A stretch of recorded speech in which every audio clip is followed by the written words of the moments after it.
دەمانوێت زیاتر سەبارەت با بڕیارەکەی دادگای فدراڵی گفتوگۆ بکەین.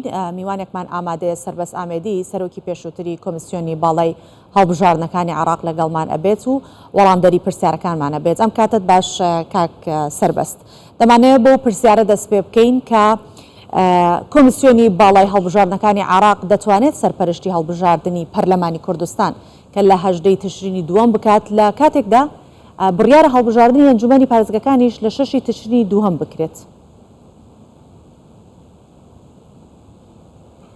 بەڵێ سپاس بۆ ئێوە.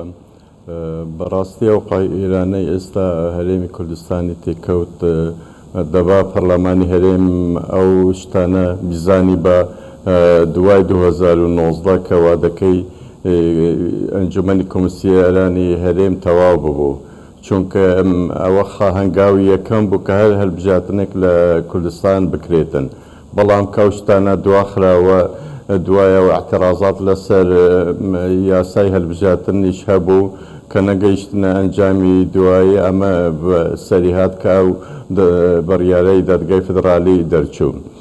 لێرەوە ئایا ئەتوانێت کۆمیسیۆنی باڵای سەربەخۆی هەڵبژاردن لە عێراق ئەنجامی بدات؟ بەڵێ ئەتوانێت ئەنجام بدات، بەڵام کەی ئەتوانیت. بە تەسەووری من ئەم ساڵ ممکن نیە ئەم هەڵبژاردنەی پەرلەمانی هەرێم ئەنجام بدرێت لەبەر زۆر هۆیەک.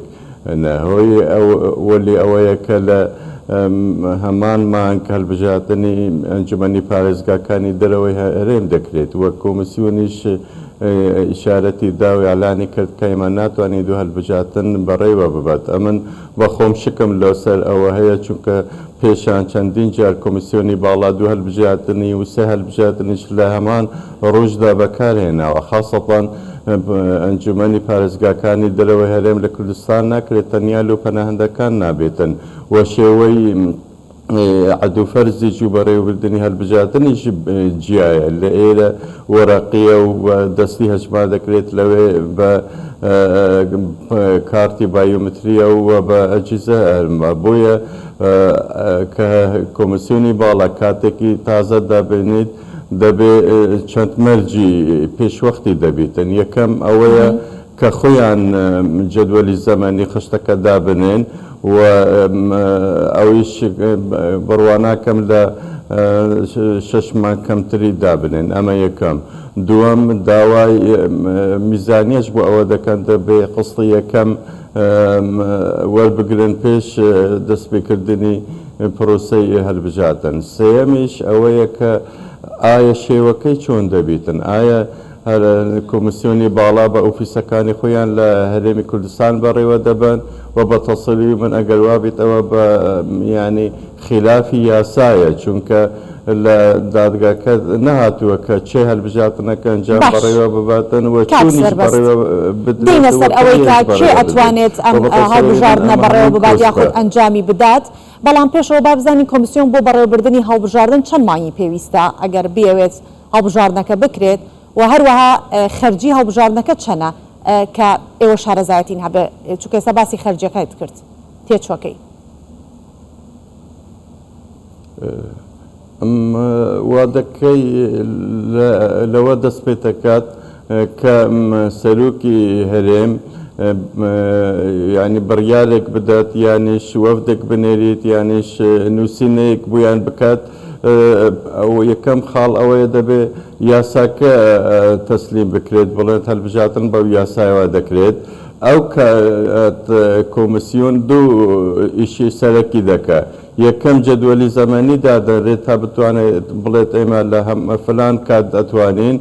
دووەم ئەوان تەخمینی پارەکەی دەکەن و پارەکەش میزانیەکە هەمووی نابێت لە پێکەوە بدرێت، بە چەند قسط یان سلفە ممکنە. بە تەسەووری من نازانم ئێستا چەندی پێ دەچێتن، بەڵام هەڵبژاردننی هەرێمی کوردستان 4 پارێزگایە واتە زۆر نییە. بە تەسەووری ئەو پارەی ئەوەندە ناوێت و یەکەم شت داوای سلفەیەک دەکەن کە ئیشەکانیان بەڕێوە ببن پارەی ئەساسی ئەوەیە لە ڕۆژی دەنگدانە لە فەرمانبەری دەنگدانە بە تەسەووری من هەر بژاتنێکی دیکە لە هەرێمی کوردستان زۆر ئەستەمە پێشمانگی 6 ساڵی بێت بکرێتن. باشە بابینە سەر یاسای هەڵبژاردنەکە ئەگەر هاتوو هەڵبژاردی پەرلەمانی کوردستان کرا بە کام یاسا ئەبێت یاسا کۆنەکە یاخود یاسانیۆکە اینجا ئەگەر باسی بازنەکانش بکەین لە هەمان کاتە با یەک بازنە ئەبێت یان دەفرە بازنەی یاساکە هەر یەک یاسایە یاسای ژمارە یەکی ساڵی 1992 کە حەوجار هەموار کراوە هیچ یاسایەکی تازە هەموارکردنێکی تازە دەرنەچووە و پەرلەمانی کوردستان ئێستا بەبێ ئەوە بڕیاری دادگاکە ناتوانێت دانیشێت و هەمواری یاساکە بکرێتن واتە یاساکە چۆنە ئەوەی ئێستا هەر بەو شێوەیە بەڕێوە دەچرێت یعنی کوردستان دەمێنێتن یەک بازنە و ئەوە سیستەمی هەلبژاتنیش سیستەمی ڕێژەییە کە دوای ئەوە پێی دەڵێن باقی لەخوا بەو شێوەیە کە حتا ئێستا هەلبژاتنی پێوەکراوە. باشە ئەگەر لایەنەکان ڕێک نەکەوتن پەرلەمانیش بە گوێرەی بڕیاری دادگای فدراڵی نەیتوانی تەمەنی خۆی ئەدرێژ بکاتەوە نابێت لایەنەکان لە بەرامبەر پاراستنی قەواری کوردستان و دیموکراسی سازش بکەن؟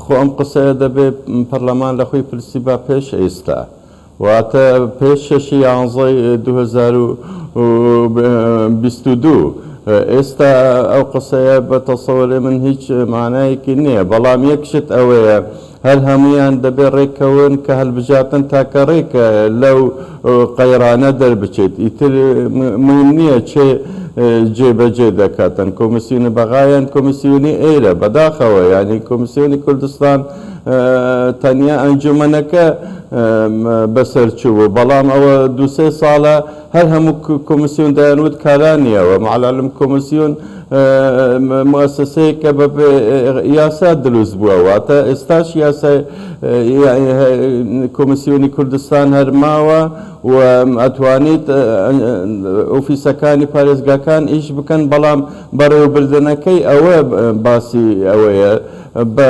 پێنووسینی کۆمیسیۆنی باڵا و دادگای فدرالی دەڵێت ئێمە سیستەم و ئەنزیمە دەری دەکەین و چاودێری دەکەین واتە ئەو کاتیش بە بوچوونی من دەبێت ئۆفیسەکانی پارێزگاکانی هەرێم هی کۆمیسیۆنی کوردستان ئەو هەلبژاتنە بەڕێوە بێت بەڵام بە چاودێری کۆمیسیۆنی باڵای سەربەخۆی هەلبژاتن لە عێراق. باشە کاک سەربەست ئەم دۆخی کە ئێستا هاتوتە پێشێ بۆ هەڵبژاردننی پەرلەمانی کوردستان ئەمە ئەتوانی نایبنین بە گرێکوێرە یاخود دۆخێکی چەق بەستووە چۆن ئەیبینن چارەسەرەکرێت؟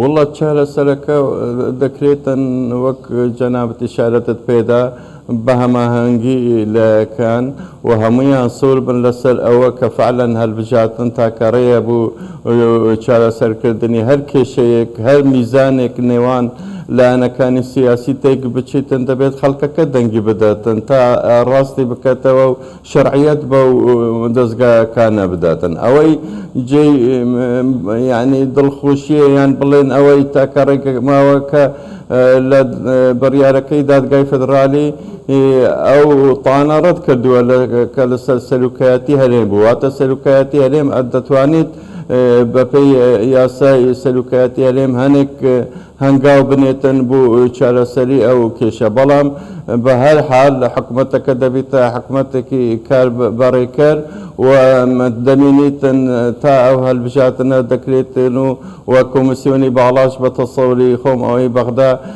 ڕایەکەی تەواو نەبووە کە دەڵێت ئێمە ناتوانین بەڕێوە ببن بەڵێ ئەتوانن بەڕێوە ببن بەڵام دوور نییە ئەوە نەشکەوت بنە ژێر تەسیرێکی سیاسی. بەڵێ زۆر سپاس بۆ سەربەست ئامێدی سەرۆکی پێشووتری کۆمیسیۆنی باڵای هەڵبژاردنەکانی عێراق لە دهۆکەوە میوانمان بووی سپاس دەکەین.